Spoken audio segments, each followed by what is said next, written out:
Good day, everyone. So today, me and Luigi will be presenting our advanced networking with the topic Advanced Network Architecture with DHCP and EIGRP Optimization for NET313. Our project is all about CargoLink PH, which is a logistics and distribution company na nag-ooperate across multiple regions dito sa Philippines.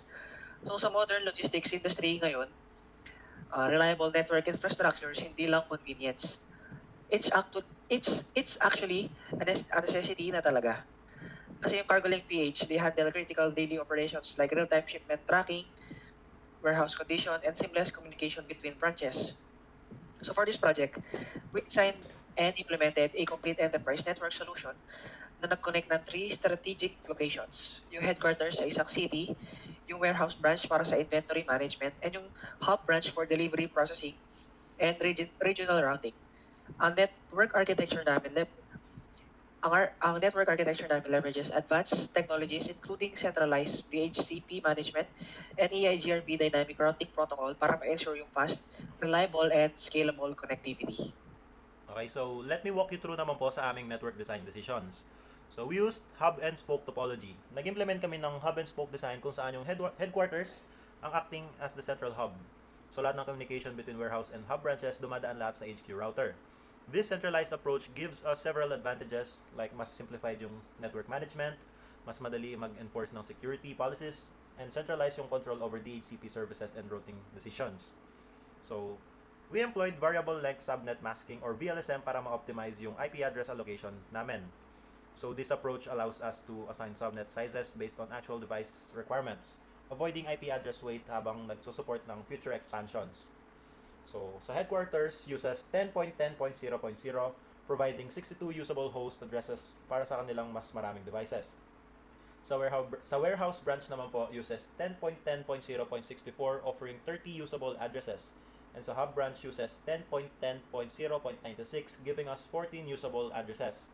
For one connectivity naman, we use /30 subnets on serial links 172.16.0.0 nag-connect ng HQ to warehouse and 172.16.0.4 na nagko-connect ng headquarters to hub. So, for physical infrastructure naman po, sa headquarters, nag-deploy kami ng one router, 3 switches for network segmentation, 5 PCs, one laptop, and one server. Yung warehouse branch naman has a simpler setup with one router, one switch, 2 PCs, and a laptop. Similarly, yung hub branch contains one router, one switch, and 2 PCs. Lahat ng LAN connections gumagamit ng copper straight-through cables while yung WAN connectivity between sites is established via serial links para sa reliable point-to-point communication. And para naman do sa DHCP implementation, so isa sa key design decision was implementing centralized DHCP doon sa headquarters location. Nag-configure kami ng 3 DHCP pools sa HQ router. Yung HQ pool manages addresses para sa headquarters devices. Yung Guago pool naman, nag-handle ng warehouse branch and branch assignments. And yung SF pool, which is yung Fernando pool, yun yung nag-manage ng hub branch addresses. Each pool is configured with appropriate network ranges, default gateway addresses, and DNS server settings pointing sa Google's public DNS na 8.8.8.8.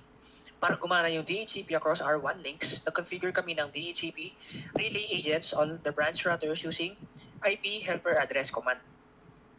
So this allows na yung DHCP request from remote branch devices ma-forward sa centralized DHCP server ng HQ. Yung warehouse and hub routers, they forward lahat ng DHCP broadcast na nire-receive nila on their local interfaces papunta sa 10.10.0.1, which is yung HQ router's LAN interface. This centralized approach provides several benefits. Consistent IP addresses, management across all locations, simplified administration kasi all DHCP configuration happens in one place lang, and mas madaling mag-troubleshoot when IP-related issues arise. Okay? So for dynamic routing, we chose EIGRP or Enhanced Interior Gateway Routing Protocol using Autonomous System number 100. So bakit EIGRP? So because EIGRP offers several advantages na perfectly suited for our multi-branch network. So for one, fast convergent times, meaning mabilis yung recovery when network changes occur. Efficient bandwidth usage kasi it only sends updates when topology changes happen. And support for VLSM and classless routing. And lastly, advanced distance vector algorithm na nagpre-prevent ng routing loops. Yung EIGRP Yung EIGRP configuration namin includes all LAN and WAN networks. So sa HQ router, nag-advertise kami ng 10.10.0.0 network with a wildcard mask of 0.0.0.255. And yung 172.16.0.0 network with wildcard 0.0.0.7 to cover both serial links. Yung warehouse router naman advertises its local 10.10.0.64 network and yung serial connection to HQ. Yung hub router advertises its 10.10.0.96 network and its serial connection. Critically, we disabled auto summarization using no auto summary to ensure full subnet visibility across the network, which is essential talaga for proper VLSM operation. So, EIGRP automatically discovers neighbors, calculates best paths using bandwidth and delay metrics, as shown naman po dun sa ipapas po naming documentation file. And maintains backup routes for rapid failover. We can verify yung EIG operation using commands like show IP EIGRP neighbors para makita yung established neighbor relationships and show IP route to view yung routing table na populated with EIGRP learned routes indicated by yung D flag. And para naman dun sa security implementation, network security is paramount na talaga in any enterprise environment. So nag-implement kami ng layered security approach sa lahat ng routers. First, nag-configure kami na enable secret passwords encrypted using MD5 hashing para ma-protect yung privilege executive mode access. All our routers use enable secret 12345 for demonstration purposes lang. Second, we secured yung console port access with passwords para ma-prevent unauthorized physical access. Yung console lines are configured with password 123456 and login enforcement. Third, we protected yung VTY lines. That's virtual terminal lines used for telnet and SSH remote access with passwords. Line VTY0 through 4 are secured with password 123456 and require login authentication. In a production environment, mas mag-implement kami ng much stronger password policies, enable SSH instead of telnet, configure user authentication with individual accounts, and implement access control list to restrict management access. And for testing and validation naman po, thorough testing is essential talaga to verify na our network operates correctly under both normal and failure condition as shown rin po dun sa documentation files. So for connectivity testing, we perform comprehensive ping tests between devices at different locations, for example, from HQPC1 to Guagua PC1 and SFPC1 para ma-verify yung end-to-end connectivity across the WAN links.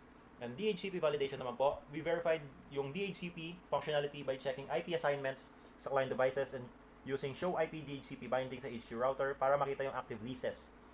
We also tested yung DHCP release and renew operations to confirm na dynamic address assignment works correctly.